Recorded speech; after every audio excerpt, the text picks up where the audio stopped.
The views and opinions heard on this show do not necessarily reflect the views of the host.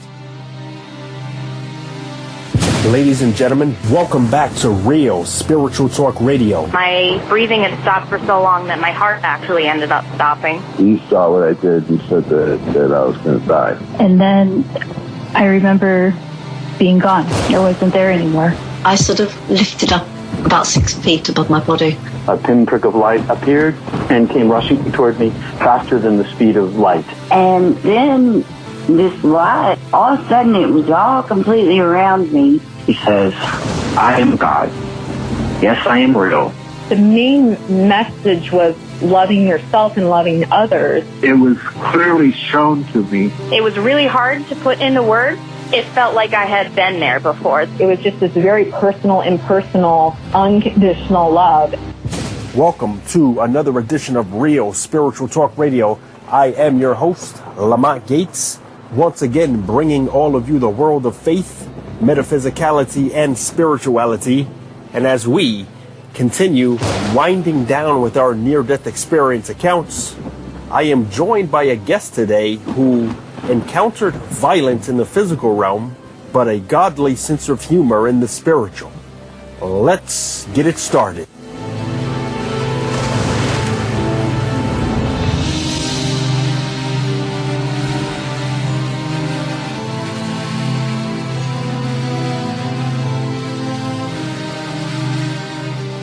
Ladies and gentlemen, joining me via telephone is near-death experiencer James Provost. James, welcome to Real Spiritual Talk Radio. Thank you for having me on. Thank you. Now, James, I was able to catch a piece of your near-death experience on an NDE group chat, and other than your amazing account, at least for me, was the manner of which you sustained your injury that caused your near-death experience. Yeah, the story is crazy. But before we even get to that, let's go backwards. Talk to me a little bit about your childhood and where you learned about religion and or spirituality or the lack thereof. Well, I was Roman Catholic, going to church every Sunday, and then someone in my family started getting into spiritualism, and I kind of mixed those two together. And I mean, from what I learned, when I tell you about, what happened to me, you'll understand it more where I'm coming from. And, I always keep religion close to my heart. Describe to us what this combo of Spiritism and Roman Catholicism looked like. This was an aunt of mine. She got into, crystals and doing psychic stuff, and I take it with a grain of sand, that stuff, and I believe, at some points, I believe anything can happen too. So I take, how can I explain that? I take what sounds good, put it together, and I believe in it. So there's open-mindedness to different spiritual avenues, I see. So is your aunt a psychic or some sort of medium? Yes. And so there goes the merging of Catholicism and mediumship. Mm-hmm. Yep, I grew up with both of those right on top of each other. Okay, so take us into what propelled your near-death experience, because from what I gather, it was pretty violent and traumatic. Yeah. I had just graduated high school, 4.0 grade average. Everything was going good. I was going to go to NYU, had a scholarship going, everything. And everyone was hanging out, the summer you graduate high school, everyone, all your friends meet up, and we were met up at this diner in New York, and I was inside eating food. And when I come out with my girlfriend, these kids were fighting in the parking lot. And as I came out, as I was coming out, this one kid that had gotten beat up, he stole a car, left the parking lot, came back through the parking lot doing about 60, 70 miles an hour, and he was shooting a gun. He was shooting a 25 at everybody. And I just got in the way, and the bullet hit me in the head. It went through my the right side of my head and skimmed my brain and left bullet fragments all in my brain. And then right after that, he hit me with the car. Like I said, 60, 70 miles an hour, and my head went through the windshield. I flew up in the air about 10 to 15 feet, they said, and I landed on the concrete on my skull, split my skull right open. Wow. Talk about extreme violence. Why don't you tell us what encountered immediately after this? I remember sitting up in the parking lot, and I felt this warm water coming down my chest, and I'm thinking, well, what's happening?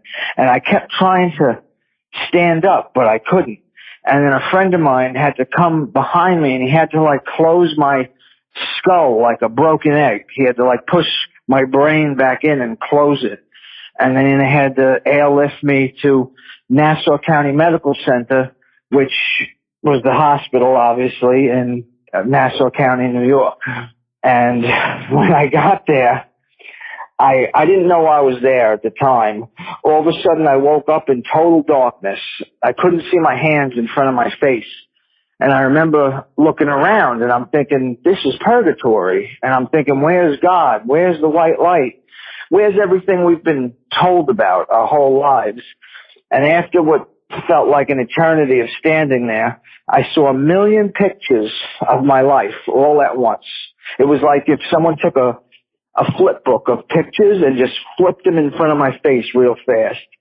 And then after I saw that, this golden white light shone down on me from above, and it gave me all my energy back. Like, boom, I had this energy, like someone just gave me a jolt of electricity. And I looked up, and I see God standing 200, maybe 300 feet tall. And what I always thought was funny was the first thing I thought was, I'm looking at God, and I thought, nice suit. He had a cream-colored tux or suit on, and for some reason, first thing I thought. And then I thought, oh no. And I got on my knees, and I started crying, begging for life, as hard as you can beg to God for life. And he stood there looking at me with his arms crossed in front of his chest.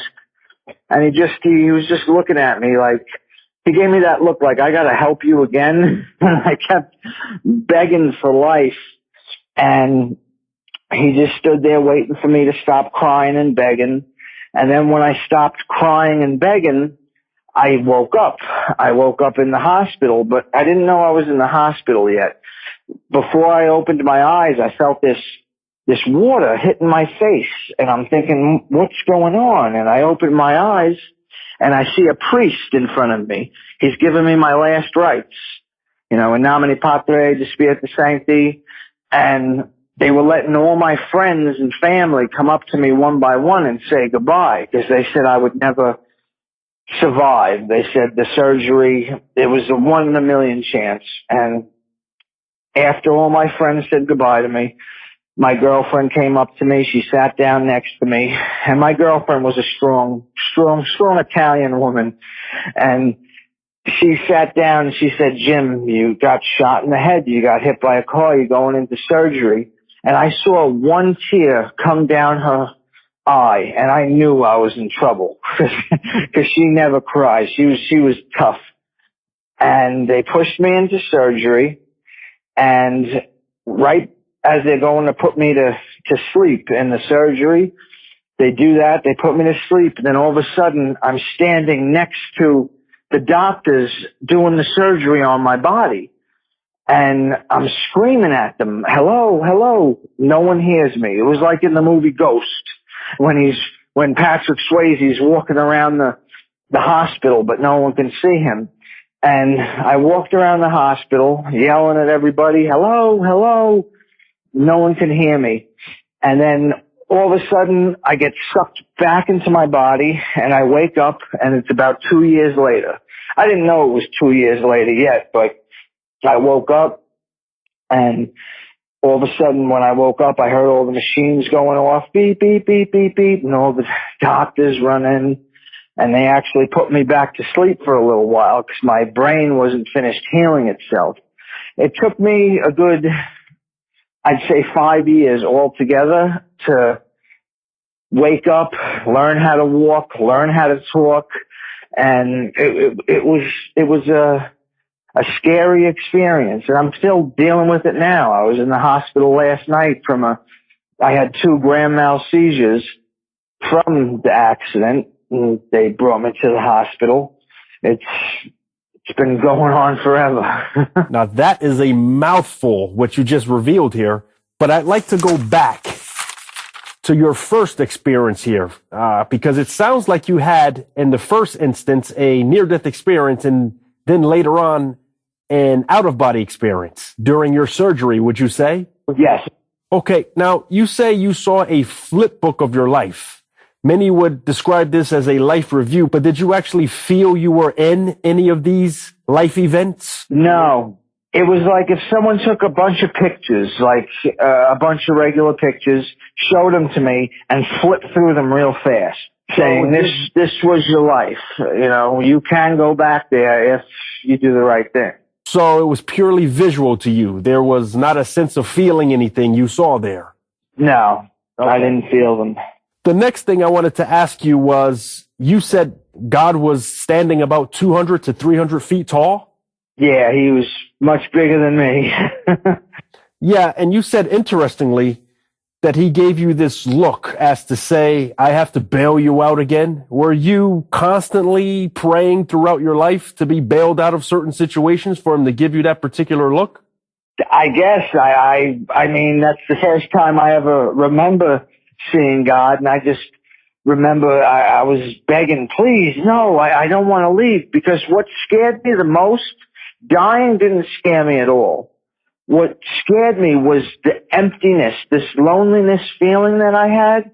I guess at that point in my life, you know, I was 18, I never knew anyone that died. None of my family had ever died.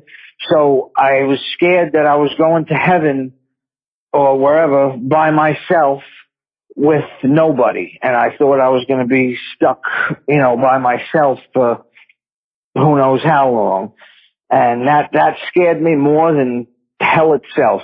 God could have told me you're going to burn in a fire for the rest of eternity. That wouldn't have scared me. But this lonely feeling that I got, it's like having your heart broken times 1,000,000. And it hurt so bad. It hurt my chest. It hurt. It was devastating. So heaven wouldn't have been enough without friends and family there also. Mm-hmm. I wanted my family. I wanted my friends, you know. I always questioned that I saw God.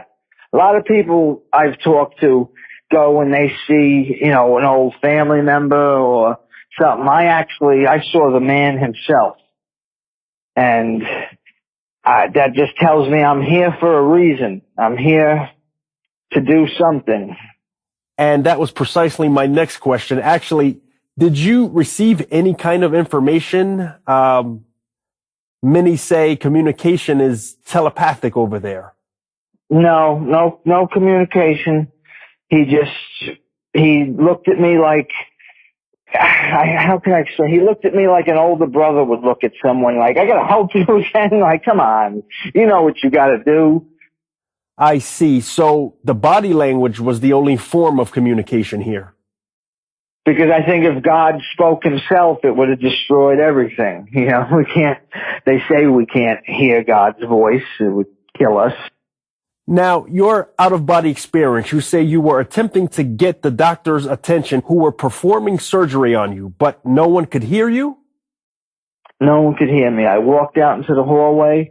I saw my mother talking to my girlfriend, and I'm yelling at both of them, hello, hello, hello. No one could hear me. But when I did finally woke up, I told everyone what they were talking about. They're like, how did you know we were talking about that? I said, I was standing right there. Our souls don't die. We have energy inside of us, just like the caterpillar changing into a butterfly. We just go to another state of consciousness. And after this whole ordeal and you being able to get back on your feet, how did people take your account after you told them? It felt good. It felt good to tell people, you know, not to be scared, not to not to be scared of death. Death is a part of life, just like birth. Why would God give it to us if it was horrible? You know, we learn, I think we learn a certain amount. We learn a major lesson in each life. And then maybe we go on to another life and learn another major lesson. And then it's like school. You know, you go elementary school, junior high, you know, and then finally you get to college, then you ascend to heaven. Yeah, and many people state after having a near-death experience that one of the reasons for being here is to learn, and that Earth, in many respects, is merely a school or some sort of university. That's exactly what it is. It's a school. We have to learn our emotions. We have to learn about love. Love is the strongest thing I've learned on this earth. It's stronger than hate. It's stronger than anything. Love can beat out anything. And if you can master that, it's great. Like when someone falls in love, if you fall in love, if I fall in love with somebody, that feeling is, it can't be taken away. It's magical. Yes, and that's the main reason many people say that we're here, to attempt to bring that heavenly love that we've known for so long on that other side into this physicalist world. And speaking of love, I know you mentioned feeling a level of fear when you stood before God, but was there a sense of unconditional love there also, as many people who've returned describe? It was a love like your father would give you. It felt so right. Like when I saw God, I knew him. Like it wasn't like, oh my God, who are you? You know, it's like, oh my God, haven't seen you in 100 years. How you been? You know, it was a long time and it felt so good to see him. And now I know for a fact that after this, there's more work to do. We all have more work to do. And that's just, it's life, it's energy, it's anything you want to call it. Now, going back to your childhood religious belief system and your aunt's spiritism, where do you stand today after your near-death experience with all of that? Oh, I'm still there. I'm still strong with that. I'm still a Catholic, but I like to mix a little science in there. Many people say they also return from a near-death experience with perhaps a higher cognition, sensitivities to light, to the environment. Did you return with any of these? I get on a daily basis when I sleep at night. I get my dreams at night. I get deja vu all the time, and my deja vu is actually dreams that I've dreamt. Say 5 years ago, I'll dream a dream, and then it'll come true. And as I get the deja vu, I can tell you what's going to happen in the next 5 minutes. So deja vu for you allows you time to make a prediction, whereas for us, for example, it's just like, I saw this before, but there's no room to make an actual prediction. But if you think about it, everything has happened already. Time is an illusion. Time is a thing made up by man. The past, present, and future are all happening at the same time. Yes, I hear frequently about timelessness. I've done the math with it, and it works. Do you perhaps have any examples of your dream predictions that have come into existence? Oh, sure. When I met my girlfriend, we met over the computer, and then we talked for months, and then we finally met up. And as soon as I saw her, I got deja vu, and I told her, I said, move to the left. And she moved to the left, and we were in a restaurant, and the guy in the restaurant dropped what do you call it he was holding, the plate he was holding, and just missed her. So basically you were able to avoid an accidental mess, and this was due to this deja vu ability. I've been practicing with that for 20 years now. This happened to me, this happened to my head, it was July 21st, 2001. And I always find that because it's always on 21. I was born on the 21st. I died on the 21st. This seems to actually correspond to the spiritist views of your aunt. Do you still communicate with her? Sure. Yes, all the time. What exactly does she make of your after effects after this near-death experience? She thinks it's amazing. The problem is, though, I can't like if I sat down and someone was like, read me my future, it doesn't work like that. I only get it in little glimpses. And I have to remember that glimpse, and then I'll get the deja vu, and then I can tell someone. I know you've mentioned that you don't fear death after this experience. Yeah, no, I don't. Did you ever fear death prior to it? I can't say. I don't think so. I don't think so. I've always trusted in God and the universe and the energies, and everything works all together. Even if it's science. Some people say about science, without God, science wouldn't exist. It all exists because of God or the supreme energy. And we're all part of that. Right, and many in the science community still aren't convinced of the spiritual nature of near-death experiences. Have you come across those with physicalist brain explanations while sharing your account? Yeah, they say your brain is dying and it's trying to make you feel comfortable for the transition. That's a lie. There's no reason for that. If there was no life after death, why would your brain have to make you feel comfortable for the transition? Anything you'd like to tell people out there about death, the afterlife, the nature of God? Because, as you may know, religions may have good intentions, but very often God is misrepresented. Oh, sure. I mean, I'm Catholic, but when you really dive into the Catholic religion and all the religions, they've been used for bad things. You know, they've been used for bad things. I could talk about it for hours, but I take the best parts out of them and keep them together. And I'm sure that you'd agree that based on your experience, God really isn't what many people think God is from a religious perspective. Yeah, he's not here to start wars and stamp out humanity. We're his creation.